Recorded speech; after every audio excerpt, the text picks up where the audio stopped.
नमस्कार दोस्तों, मेरा नाम है विवेक और आप देख रहे हैं एग्ज़ाम से हेड यूट्यूब चैनल। जैसा कि आपको पता ही है कि इस चैनल पे आपको डेली रोज़ाना 2 लेटेस्ट वैकेंसी के बारे में बताया जाता है। पहली वीडियो सुबह 10 बजे आती है और दूसरी वीडियो दोपहर में 3 बजे। तो अगर आप इस चैनल पे पहली बार आए हो तो तुरंत इस चैनल को सब्सक्राइब कर लो ताकि हर रोज़ 2 नई भर्ती के बारे में आपको पता चले। बात करते हैं आज की वैकेंसी की। तो आज की वैकेंसी आई है स्वास्थ्य विभाग की तरफ से। जी हाँ दोस्तों, यहाँ पे आप पे मौका है स्वास्थ्य विभाग के अंदर नौकरी करने का, वो भी बिना कोई एग्ज़ाम और बिना किसी फीस को दिए। जी हाँ, बिल्कुल सही सुना है, बिना एग्ज़ाम और बिना फीस दिए यहाँ पे आपको नौकरी मिल रही है। इतना ही नहीं, इसके जो फॉर्म है वो आप घर से भर पाओगे।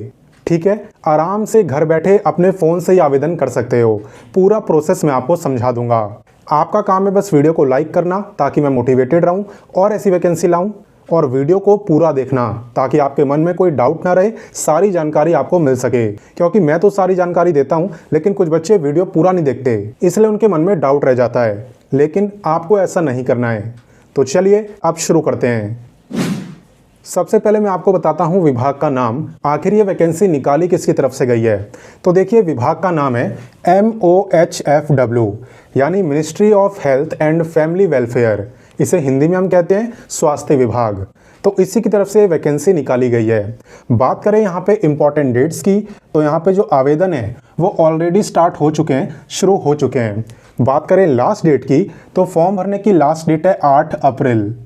ठीक है, 8 अप्रैल से पहले पहले आपको इस वैकेंसी में अप्लाई कर देना होगा। वैसे भी यहाँ पे अप्लाई करने की कोई फीस नहीं है, हर बच्चा बिल्कुल फ्री में अप्लाई कर सकता है। और ये मैं आपको बता ही चुका हूँ कि यहाँ पर आपको कोई एग्ज़ाम भी नहीं देना। ठीक है, तो इसमें तो आपको कोई कन्फ्यूज़न नहीं होगी, बहुत सिंपल सी चीज़ें हैं। तो चलिए आगे बढ़ते हैं। अब दोस्तों मैं आपको बताता हूँ एलिजिबिलिटी के बारे में, यानी क्वालिफिकेशन के बारे में। तो देखिए, यहाँ पे अगर आप 12वीं पास हैं और आपकी अच्छी खासी टाइपिंग स्पीड है तो आप यहाँ पे डाटा एंट्री ऑपरेटर बन सकते हैं। ठीक है, कोई भी एक्सपीरियंस नहीं है, आप फ्रेशर हो तो भी आप अप्लाई कर सकते हो। बस यहाँ पे टाइपिंग स्पीड आपकी अच्छी होनी चाहिए। अच्छी का मतलब क्या, कितनी स्पीड? तो देखिए, अच्छी का मतलब है 60 वर्ड पर मिनट। तो इसे मैं अच्छी नहीं कहूँगा, इसे मैं बहुत अच्छी कहूँगा। ठीक है, 60 वर्ड पर मिनट यहाँ पे आपकी टाइपिंग स्पीड होनी चाहिए। आप 12th पास होने चाहिए तो आप डाटा एंट्री ऑपरेटर बन सकते हो। वहीं पे आपको प्रेफरेंस भी मिल जाएगी, प्राथमिकता भी मिल जाएगी अगर आप पे 2 साल का एक्सपीरियंस होगा EDP वर्क का। ठीक है, अगर एक्सपीरियंस है तो प्रेफरेंस भी मिलेगी, और अगर नहीं है तो भी अप्लाई आप कर सकते हो। वहीं पे दोस्तों, अगर आपने BSc करा हुआ है नर्सिंग में तो आप यहाँ पे प्रोजेक्ट नर्स के लिए अप्लाई कर सकते हो। ठीक है, आपसे कोई भी एक्सपीरियंस वगैरह नहीं मांगा, आपने बस BSc करा होना चाहिए नर्सिंग में। तो क्वालिफिकेशन आपको अच्छे से समझ आ गई होगी कि आप अप्लाई कर सकते हो या नहीं। तो चलिए हम आगे बढ़ते हैं। अब दोस्तों मैं आपको बताता हूँ एज के बारे में और सैलरी के बारे में। तो चलिए पहले सैलरी के बारे में बताता हूँ। यहाँ पे अगर आप डाटा एंट्री ऑपरेटर के लिए अप्लाई करते हो देन आपकी सैलरी है 29,200 पर मंथ। वहीं पे अगर आप नर्स के लिए अप्लाई करते हो देन आपकी सैलरी है 36,400। तो सैलरी काफ़ी अच्छी है, बल्कि याद रखिए कि ये नौकरी आपको बिना एग्ज़ाम दिए मिल रही है। इसके बावजूद इतनी ज़बरदस्त सैलरी आपको यहाँ पे दी जा रही है। तो चलिए अब जानते हैं एज के बारे में। आपको ध्यान देना है कि एज काउंट कब से होगी। तो देखिए, आपकी एज काउंट होगी फॉर्म भरने की लास्ट डेट यानी कि 8 अप्रैल से। 8 अप्रैल को अगर आपकी एज 18 से 30 साल के बीच में रहेगी तब आप डाटा एंट्री ऑपरेटर के लिए अप्लाई कर सकते हो।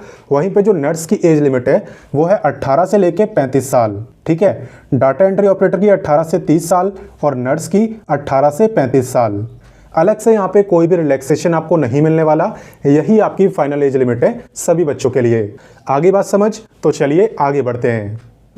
अब दोस्तों मैं आपको बताता हूँ सिलेक्शन प्रोसेस के बारे में। वैसे भी आप जानने के लिए बेताब हो रहे होंगे कि सर जब एग्ज़ाम नहीं देना, फीस नहीं देनी तो नौकरी मिलेगी कैसे। तो देखिए, यहाँ पे आपका जो सिलेक्शन है वो होगा इंटरव्यू के बेस पर। ठीक है, और ये नोटिफिकेशन में साफ साफ लिखा हुआ है कि आपका जो इंटरव्यू है ना वो ऑफलाइन भी हो सकता है और ऑनलाइन भी। दोनों में से किसी एक मेथड में आपका इंटरव्यू होगा, और अभी ये फाइनल नहीं है कि इंटरव्यू ऑफलाइन लेंगे या ऑनलाइन लेंगे।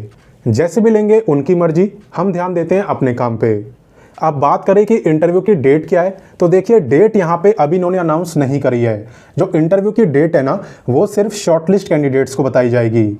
इसका मतलब यह है, मान लो जैसे आप सभी बच्चे इस वैकेंसी में अप्लाई करोगे, उसके बाद आपकी क्वालिफिकेशन वगैरह को देखते हुए ये विभाग शॉर्टलिस्ट करेगा इंटरव्यू के लिए। तो अगर आपको भी इंटरव्यू देने के लिए चुना जाता है तो आपको सामने से मेल आ जाएगा जिसमें तारीख भी लिखी होगी, टाइमिंग भी लिखी होगी, एड्रेस वगैरह सब कुछ लिखा होगा। ठीक है, तो मेल आप वही डाला करो जिसे आप यूज़ करते हो, ताकि अगर कोई भी मेल वगैरह आए तो आप उसे समय रहते देख लो। बाकी चलिए मैं आपको बताता हूँ कि आप इस वैकेंसी में आवेदन कैसे कर सकते हो, अप्लाई कैसे कर सकते हो। अप्लाई करना यहाँ पे बहुत आसान है। यहाँ पे ये जो ईमेल आईडी आपको दिख रही है interview.bps.aims@gmail.com, ये जो ईमेल आईडी है ना, इसी ईमेल आईडी पर आपको अपना अच्छा सा एक CV बनाना है और मेल कर देना है। अच्छा सा CV बनाना, क्योंकि उसी के बेस पे आप इंटरव्यू के लिए शॉर्टलिस्ट होगे। और दोस्तों यहाँ पे आप जो CV बनाओगे ना, उसमें कुछ चीज़ें ज़रूर मेंशन होनी चाहिए। तो चलिए मैं बताता हूँ कौन सी है वो चीज़ें। देखिए यहाँ पे आपके CV में ये जरूर लिखा होना चाहिए पोस्ट अप्लाइड फॉर, यानी कि आप किस पोस्ट के लिए अप्लाई कर रहे हो, डाटा एंट्री ऑपरेटर या नर्स। ठीक है, दूसरा है आपका मोबाइल नंबर उसमें ज़रूर होना चाहिए, ईमेल आईडी आपकी होनी चाहिए, हाईएस्ट क्वालिफिकेशन यानी कहाँ तक आपने एजुकेशन की है वो आपको अपने CV में बताना है। साथ ही साथ अपने एकेडमिक अचीवमेंट के बारे में बताना है।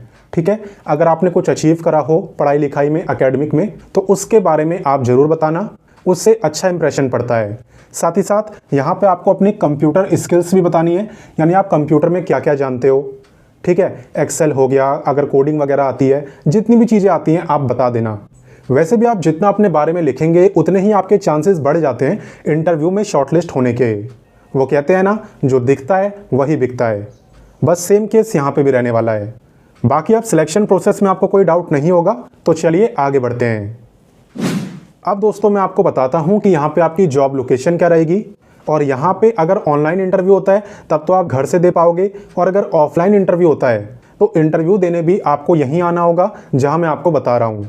तो देखिए यहाँ पे आपकी जॉब लोकेशन और इंटरव्यू एड्रेस दोनों सेम है। ठीक है, और वो क्या है, all India institute of medical sciences, जिसे हम शॉर्ट फॉर्म में कहते हैं एम्स। ठीक है, ये आपका दिल्ली का एम्स है, जो कि है अंसारी नगर, न्यू दिल्ली में। यहाँ पे पिन कोड भी दिया हुआ है 110029। तो यह है आपका फुल एड्रेस, यहीं पे आपकी जॉब लोकेशन रहने वाली है। हालांकि ऐसा नहीं है कि दिल्ली के बाहर वाले अप्लाई नहीं कर सकते, हर कोई अप्लाई कर सकता है जो भी इंटरेस्टेड हो। और वैसे मैं बता दूं कि आपकी कोई परमानेंट गवर्नमेंट जॉब नहीं है, ये आपकी कॉन्ट्रैक्ट बेसिस की जॉब है। और ये जो जॉब है ये आपकी रहेगी 31 मार्च 2026 तक, यानी कि लगभग 1 साल के लिए आपकी नौकरी रहने वाली है। हालांकि ज़रूरत पड़ने पे ये टाइम पीरियड आगे और बढ़ जाता है, लेकिन करंट के लिए इन्होंने इतना ही बोला है। तो अगर आपको अर्जेंट जॉब की ज़रूरत है, बिना एग्ज़ाम दिए नौकरी चाहिए, तो ये आप पे काफ़ी अच्छा मौका है। क्योंकि एम्स जैसी जगह पे अगर आप नौकरी कर लेते हो तो उसके बाद आप चाहो तो प्राइवेट सेक्टर में भी जॉब ले सकते हो, आपको काफ़ी आसानी से मिल सकती है। बाकी अपनी तरफ से मैंने आपको सारी जानकारी दे दी है। स्टिल आपको कोई डाउट हो तो आप कमेंट करके पूछ सकते हो। मेरी रिक्वेस्ट यही है कि वीडियो को ज़्यादा से ज़्यादा शेयर करना अपने सभी दोस्तों के साथ, ताकि अगर किसी को भी तुरंत नौकरी की ज़रूरत हो, अर्जेंट जॉब चाहिए हो, देन वो इस मौके का फ़ायदा उठा पाए। ठीक, साथ ही साथ वीडियो को लाइक भी कर देना, क्योंकि आपका लाइक ही मुझे मोटिवेट करता है रोजाना 2 वैकेंसी लाने के लिए। तो लाइक करना तो बनता है। बाकी चलिए मिलते हैं नेक्स्ट वीडियो में फिर एक नई वैकेंसी के साथ।